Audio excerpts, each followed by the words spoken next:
एक नारी की जिंदगी में जब कोई विषम परिस्थिति आ जाती है, एक नारी की जिंदगी में जब कोई विषम परिस्थिति आ जाती है और उसकी आंख के आंसू जब सूखते नहीं हैं, बड़ी दुखी होकर वो अपने घर में रहती, कहीं पति मदिरा में डूबा है, परिवार के लोग अपशब्द कह रहे हैं, ताने दे रहे हैं, गालियां दे रहे हैं, और वो सोच कर बैठी अब जिंदगी नहीं चाहिए, भगवान तू ये जीवन अब मत देना। जिसकी बहुत गति बिगड़े किसी नारी की जिंदगी जब इस तरह से जी रही होती है, शिव पुराण कहती है केवल एक चावल का दाना, एक अक्षत, एक बेलपत्र और एक पुष्प की, लाल पुष्प की पंखड़ी, जो सोमवार की अष्टमी के दिन मां मालिनी के नाम से, मां गौरा के नाम से, आदिशक्ति के नाम से, 3 नामों का स्मरण कर कर मालिनी, मां गौरा, आद्य शक्ति का स्मरण कर कर जो अशोक सुंदरी वाली जगह पर समर्पित कर देती है नारी, उसकी जिंदगी से दुख समाप्त हो जाता है और वो खुशी की ओर अग्रण्य हो जाता है। मां मालिनी कोई साधारण नहीं है,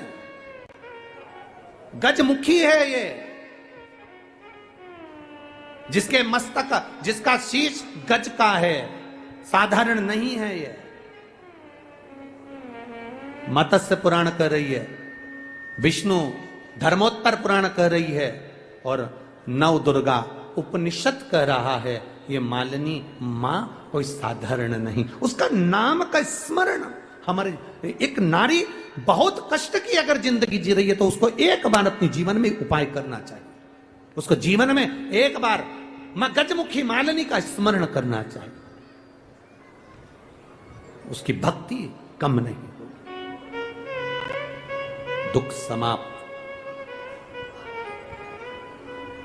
वो गजमुखी मालिनी एक लाल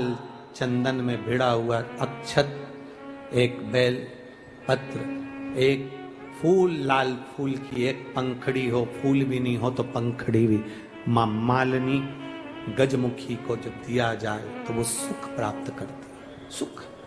शंकर भगवान के जितने संतान उतना गजमुखी मालिनी ने अपनी को गोदी में खिलाया। अशोक सुंदरी को, गणेश को, कार्तिक षडानंद को, जया, विषहरा, शामरीवारी, दौतली देव, ये सब कन्याओं को, बेटों को मालिनी अपनी गोदी में खिलाती, दुख समाप्त कर देती।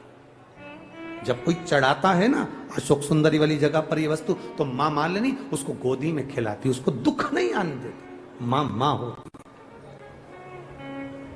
समय आया, शिव महापुराण की कथा कहती है, बड़े ध्यान से सुनना, कभी जिंदगी में अगर मौका मिल जाए, कभी जीवन में तुम्हारे घर में गौ माता हो या कोई गौशाला हो और तुम्हें मालूम है कि ये गाय का ही दूध है, ये गौ माता का ही दूध है, तो कभी जीवन में अगर मौका मिल जाए और अगर तुम्हें कोई कह दे कि तेरी किस्मत में सुख नहीं है, तेरी किस्मत में धक्के खाना लिखा है, तेरी किस्मत में दुख लिखा है, तेरी किस्मत में हमेशा धक्के खाना लिखा है, कोई कह दे तुमको, तो उसकी सुन लेना। और आखिरी में केवल बेलपत्री का ये बीच वाले भाग पर गौ माता, अगर देसी गाय अगर कहीं हो, उसका अगर दूध सुबह का समय का मिल जाए, शाम का दूध नहीं, सुबह का यदि दूध मिल जाए,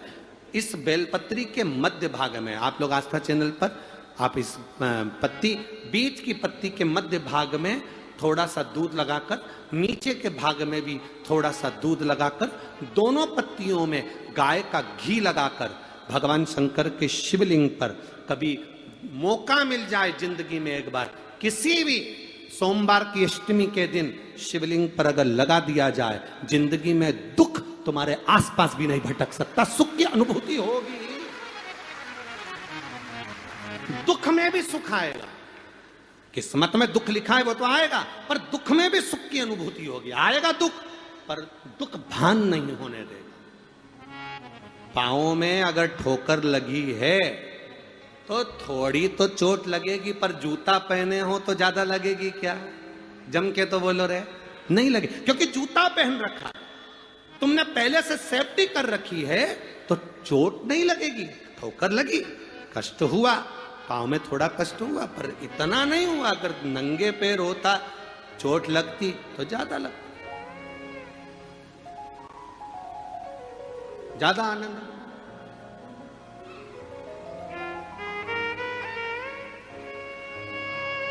अब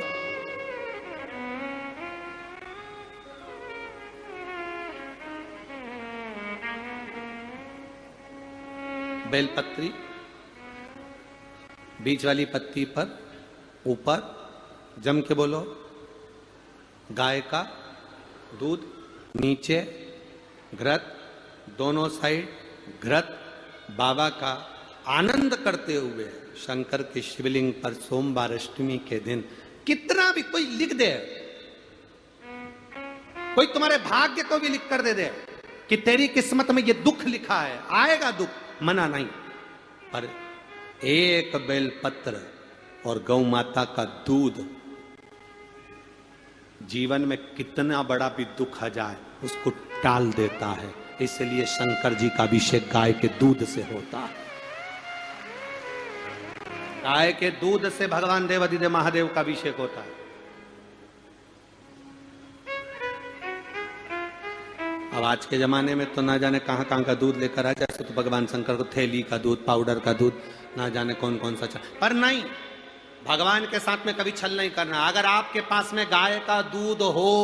तो शिव जी को चढ़ाओ, गाय का दूध नहीं हो तो कोई नहीं कहेगा तुमसे कि दूध चढ़ाओ, आप तो भगवान शंकर को जल चढ़ा के आ जाओ। जल भी नहीं हो बेलपत्र चढ़ा दो, बेलपत्र नहीं हो शिव जी की उठा के शिव जी को चढ़ा दो। अब वो बेलपत्र भी नहीं हो तो भगवान शंकर के मंदिर में झाड़ू लगा दो, झाड़ू भी नहीं हो तो अपने पास जो कपड़ा उससे भगवान के मंदिर को पोंछ दो, वो भी नहीं हो सके तो मंदिर में शंकर जी के ऊपर जो फूल पत्ती पड़े हैं उसी को उठाकर भगवान शंकर का श्रृंगार कर दो। ये भी नहीं बने तो उनके दरवाजे पर जो दिए लगे पड़े हैं ठंडे हो गए, बुझ गए, उन दियों को उठा के कोने में ले जाकर रख दो। अगर इतना भी ना बने तो मंदिर में कहीं जाला हो रहा हो, गंदगी हो रही हो तो उसको झाड़ दो। इतना भी ना बने तो मंदिर के बाहर से निकल कर जाओ तो शिखर का दर्शन करते हुए चले जाओ तो जीवन का कल्याण हो जाता है। शिखर दर्शनम सर्व पापनाश।